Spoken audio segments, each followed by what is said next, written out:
birth of Yahshua the Nazarite, who became our master and interpreter of Elohim and the Torah, a worthy vessel for the great manifestation of the power of the Ruach, as seen on earth, occurred in this manner. About the time Yochanan the forerunner commenced teaching the way of the wilderness beside Jordan, in the year before Herod died, when Augustus Caesar ruled the Roman world, a babe was born. The father was Joseph, son of Eli, a carpenter of Galilee, and the mother Miriam, his wife, who had been a virgin, pledged to Yahweh and the temple by her father Shimon, son of Jocham, son of Nathan, son of Eleazar. A decree had gone out that all who claimed kinship within the house of David should be gathered for enrollment at the city of David, called Bethlehem in Galilee. Therefore, Joseph, being rightfully born in the stock of David, took the scroll of his parentage and went to the Bethlehem so his kinship could be established. Shalom, wifey. Yes, he is making a little bit of noise down there.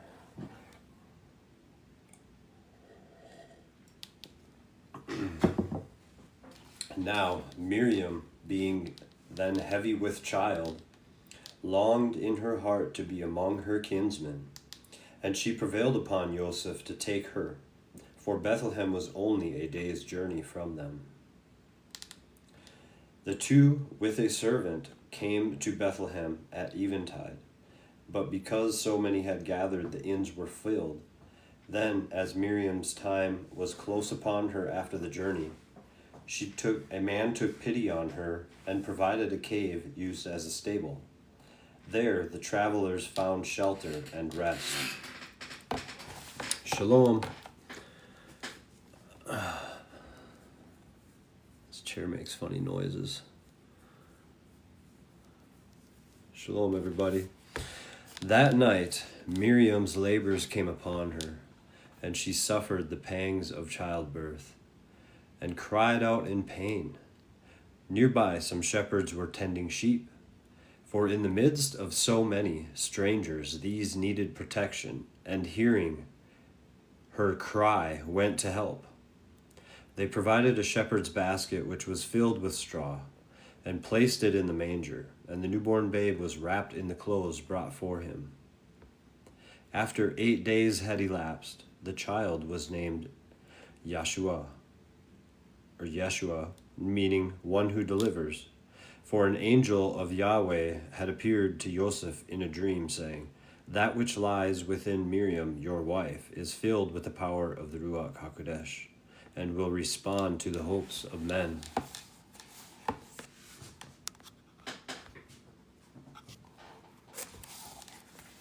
I make funny noises? I was like, who are you talking to? That's not even nice.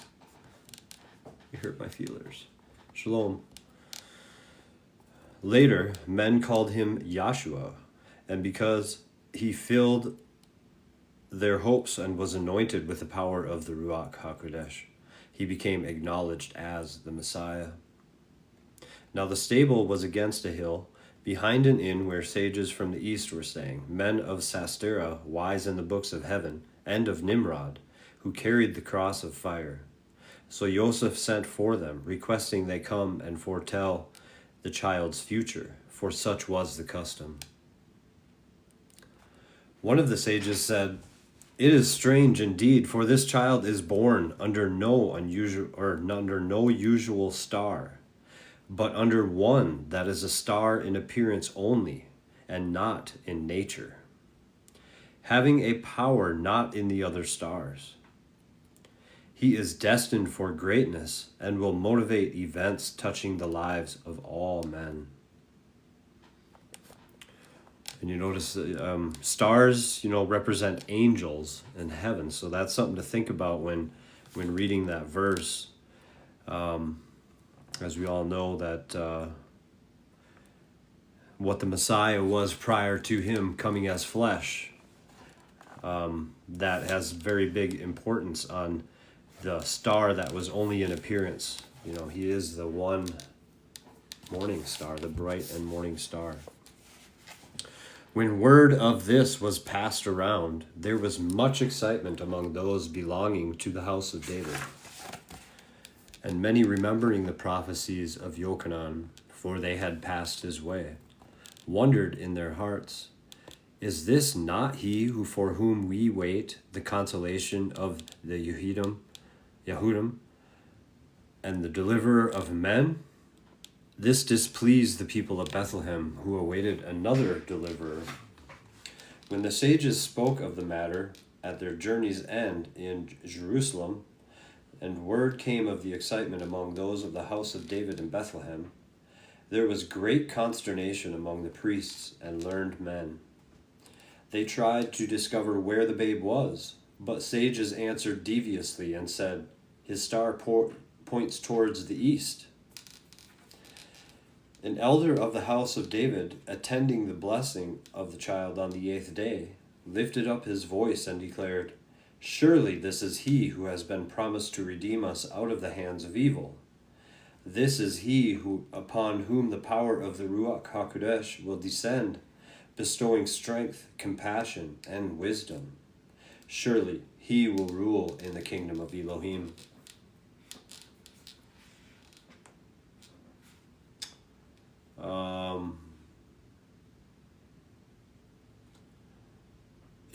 It does as well. When the king heard about these things, that a babe had been born who, many claimed, was destined to be the deliverer, he was greatly disturbed and summoned the council. With the council were learned scribes and elders who disputed among themselves concerning the babe. Max, that's enough. Some said that while Yahweh's anointed would be born in Bethlehem, the deliverer would not, for the birth of Yahweh's anointed in that place had been foretold by the prophets. Others said it might not be more than an enlightener who was expected to be born at that time. However, when many agreed that Yahweh's anointed and the deliverer might be the same person, the king sent 3 men to discover the child. 3 men. The dispute before the council had been long, and Joseph had been forewarned. So when the men sent by Herod came to Bethlehem, Joseph had departed with his family. They went to the place where the kinsmen of Miriam lived. The men who came did not search long for Yahshua, for after the council had been dismissed, Herod slew the son who sat with him on the throne, as he had slain others of his blood. Later, Herod died himself. But after these happenings, the Romans did not bestow the title of king on any Yahudi, and it was unlawful for any man to claim the title. Shalom, everybody. Good to have you here. In this manner the prophecy was fulfilled which said, "A virgin shall give birth to a son, naming him Elohim with us. He will be the bearer of knowledge, discriminating between good and evil. But before this is given to the people, the land will lose its kings." When a time had passed, Joseph and Miriam came to Jerusalem and stayed at the house of a relative, a man strongly set against wrongdoing and well learned in the Torah. The 40 days having been accomplished for the purification of Miriam, she came to the temple, and Joseph offered the prescribed sacrifice and dedicated the child. Hearing from Joseph and Miriam the things which the sages had foretold about the child Yahshua, the devout man took the babe into his arms and praised Yahweh in this manner: "Because the things foretold have come about, your servant is prepared to depart in peace. For my eyes have been gladdened by the deliverer of my people, and a beacon light for others, and the glorifier of your name. He will teach all men the ways of Yahweh and how to walk in his paths. So swords shall be made into plowshares, and spears into billhooks, and peace will reign over them. He's referencing Judgment Day there. If you remember, in some of the canonized scripture, it talks about the swords being made into plowshares after the time of peace. Joseph and Miriam could not understand the meaning of this and asked what was meant, whereupon the man replied, I hold a sapling which will grow into a sturdy tree, under the shade of which many nations will find peace. Shalom, Barrett. Love you too, brother. Shalom, Nick. Shalom, Suzanne. Everybody else that's in here. Good to have you guys here. Yet he will also test the strength of our people, tearing them apart in dispute. So remember, he didn't come to unite people. He came to divide us, came to divide homes. He's a separator, to sort the chaff from the wheat.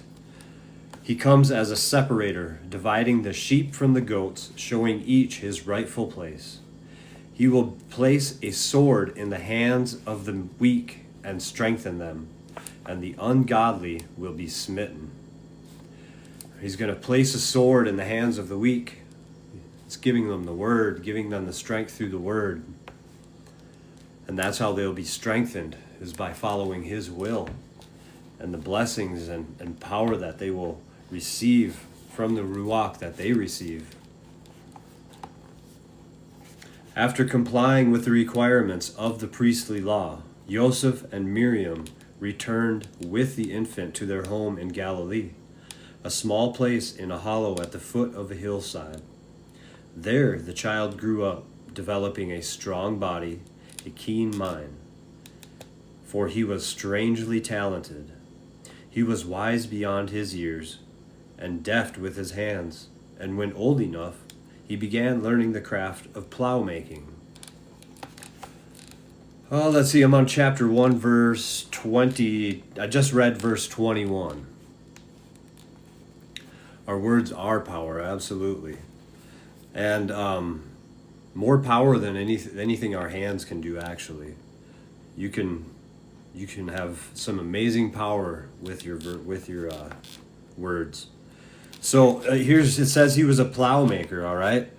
A lot of people think that he was a carpenter just because his father was a carpenter, but here's evidence that he was a plow maker, or plow making. So there is some assumptions made when people just assume that he is a carpenter. All right, verse 22. His parents, following the custom, went each year to Jerusalem of the festivals of deliverance. And when Joshua was 12, they went as usual, but at this time taking him with them. Having remained the 7 days of the festival, Joseph and Miriam set off to return home. But let the boy linger in Jerusalem, for a kinsman of theirs was also returning, and they thought Joshua,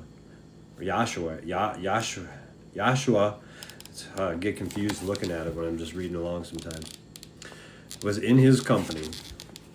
Having gone a day's journey, and finding Joshua was not with his kinsmen, they became perturbed, and at first Joshua was not with his kinsmen. They became perturbed, and at first light in the morning returned to Jerusalem. It was some time before they found Joshua in a small outside room of the temple, sitting before an instructor of the priestly law. His parents were astonished at finding him accepted among learned men, and the teacher expressed amazement at the child's love of learning. But Miriam scolded the boy for his inconsideration, saying, "We have suffered much during the search for you." Joshua replied, "Why search for me elsewhere, knowing I must concern myself with the work of my father?" That sounds familiar, does that not? The book actually says Yahusha and Yahuwah.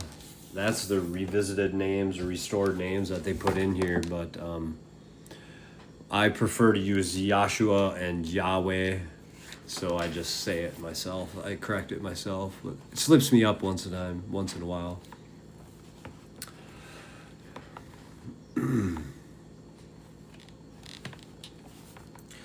This saying disturbed the instructor. Neither could his parents understand the meaning of the reply, but they took the boy away with them. Henceforth he always obeyed his parents, but Miriam kept these things in the storehouse of her heart. As Yahshua grew, his intelligence increased, and he was well liked by all, but he was a solitary child, much given to wandering.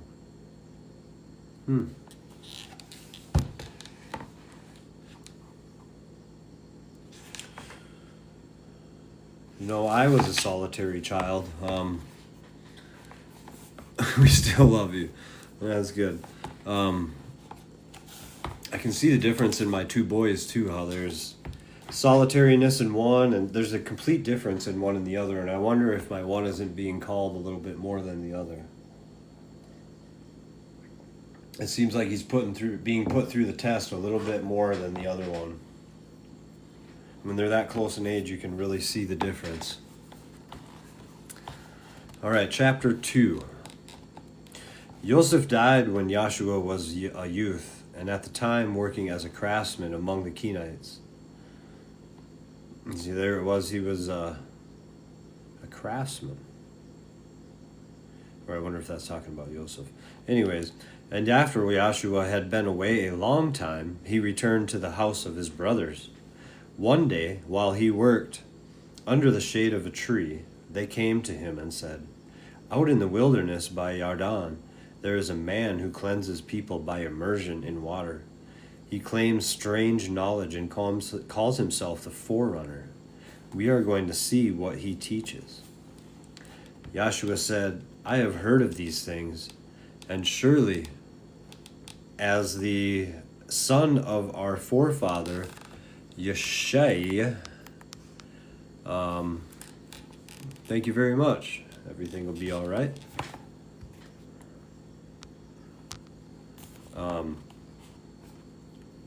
Where was I? Yeshai prayed to be cleansed of his secret faults and presumptions, and the sons of our father should not stand aloof from cleansing. I will go with you." The brothers of Yahshua said, "This man is called Yochanan. He heralds the coming of an enlightener who will be an all-wise instructor in goodness. He himself does not bear this new light which will dispel the darkness in men's minds. He tells of one who will grant men the privilege of becoming children of Elohim, awakening to eternal life, that part within them not born of earthly desires." So Yahshua and his brothers went out seeking Yochanan, finding him beside the Yarden, at the place of crossing where there was a pool. The hairs on the head of Yochanan were already white. Yochanan, seeing Yahshua among those gathered about him, said, "Look, all of you, here he is." So remember that he's probably only about 30 years old at this point, around his 30s, and he's already got white hair for some reason. So that's pretty amazing in itself right there. For whatever reason, he was filled with the Ruach to a point, though. Yochanan, amazing in itself right there. For whatever reason, he was filled with the Ruach to a point, though. Yochanan, seeing Yahshua among those gathered about him, said, "Look, all of you, here he is, a man in whom gathered about him, said, 'Look, all of you, here he is, a man in whom there is no guile, the true Lamb of Elohim, the one we await.' For Sethel, sending me forth to baptize, instructed me thus, 'When you discover a man worthy to be the receptacle of the Ruach HaKodesh in abundance, the same shall you acknowledge as the enlightener.'" Hearing these words, Yahshua joined with those to be cleansed. But when he stood before the Forerunner in the water, Yochanan said, "You have greater powers of cleansing than I, yet you come to me." Yahshua replied, "The power to cleanse and revitalize with the Ruach is not in men, but in the Ruach which fills a man. It is important each should be allowed to do whatever he is called upon to do." Yahshua asked of Yochanan, "What do you know about me?" Yochanan said, "Years gone by, I had a vision of 3 heavenly lights, and as the sun sank, so they rose. A flame of fire went up over Jerusalem, and smoke filled the temple, and a star fell down into Yehuda. The meaning I know, for it was this: the deliverer was born. And woe unto the house of Herod! Woe to your scribes and your interpretations of the Torah. The star that appeared and stood over Jerusalem was a child planted into Bethlehem from out of the heavenly heights, as was foretold. And it was prophesied he would be the deliverer. The fire that burned was the fire of a strange altar. I prophesy great things for you. You are the true son of Elohim. Soon you will see the glory of heaven revealed, and the power of the Ruach HaKodesh will be poured out upon you as a stream of pure water. The time has come to proclaim yourself. Peace, peace on you whom your Elohim has chosen as his messenger, for you will proclaim the true gospel. Strengthen your heart, for the road ahead is steep and stony. No man is hated so much as one who tries to point out defects in character and attitudes and seeks to guide men along the path of right and beneficial living.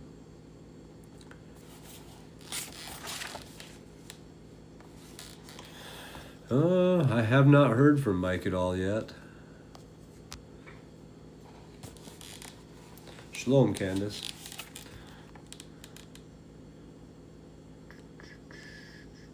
Is there some lagging or what?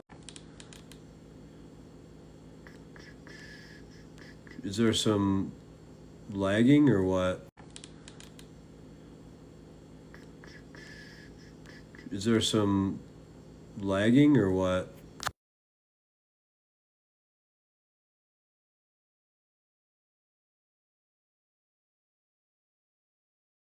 Closed a bunch of stuff. Maybe that'll help. All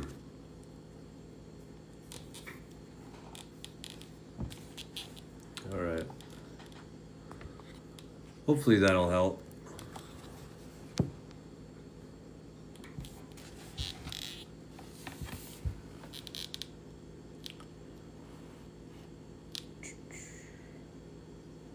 Let's see, where was I? No man is hated so much as the one who tries to point out defects in character and attitudes and seeks to guide men along the path of right and beneficial living.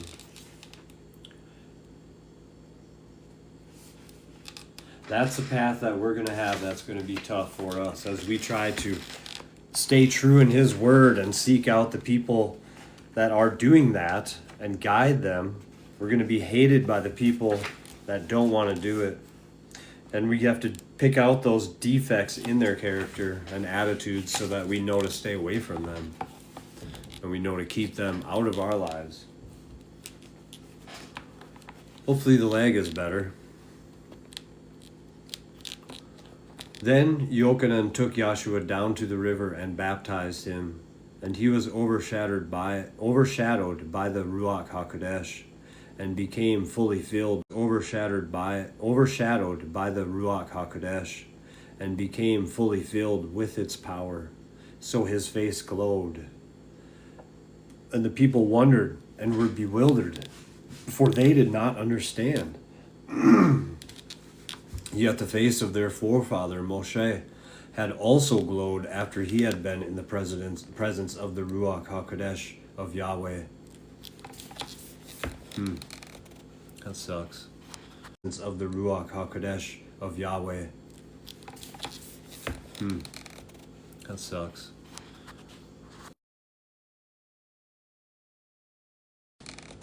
That sucks.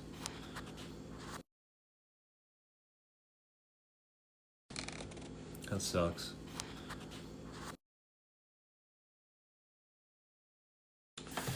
All right. Maybe that'll be better. Tried to hook it up to a different internet. Yochanan said, "Go and wait upon the mountainside nearby."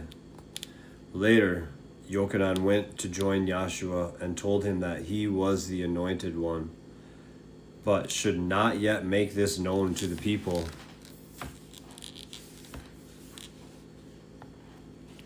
Then Yochanan prayed thus: "We give thanks, O Yahweh, with souls purified through realization of our misdeeds, and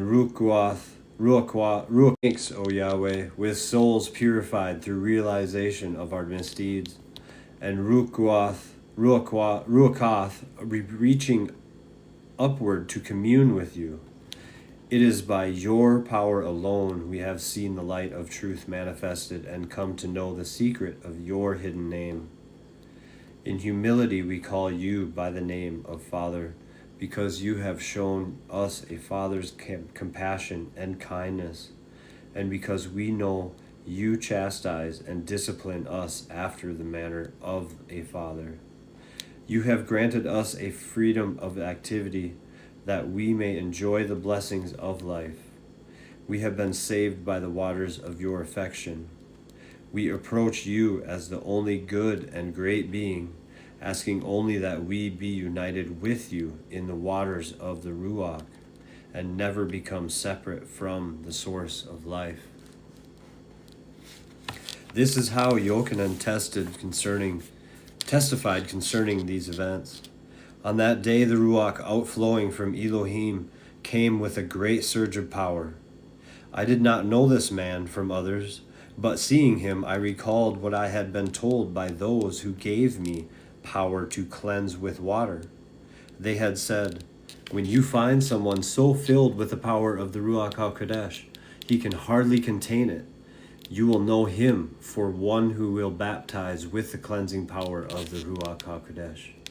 I have experienced this power and testify that this man is the true son of Elohim, the enlightener and deliverer."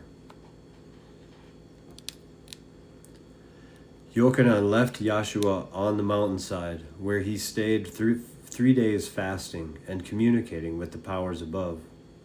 Then he went back to the riverside. Yochanan was standing with 2 of his disciples. Is it still lagging? Yahshua sitting apart, and Yochanan said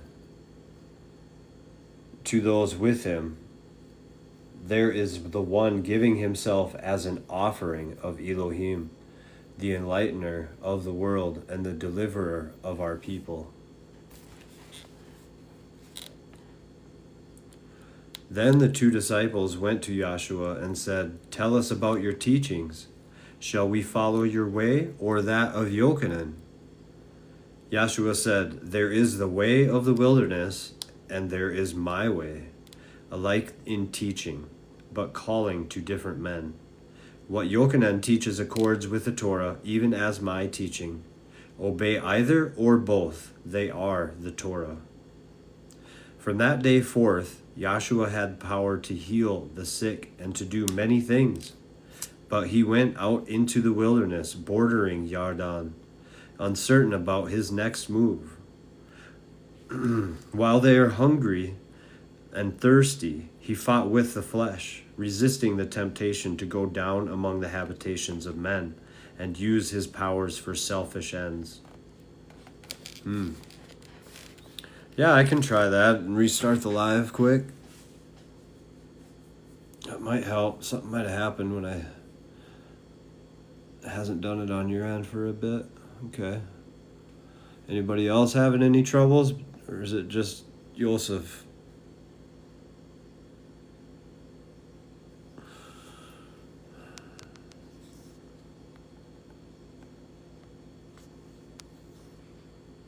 No.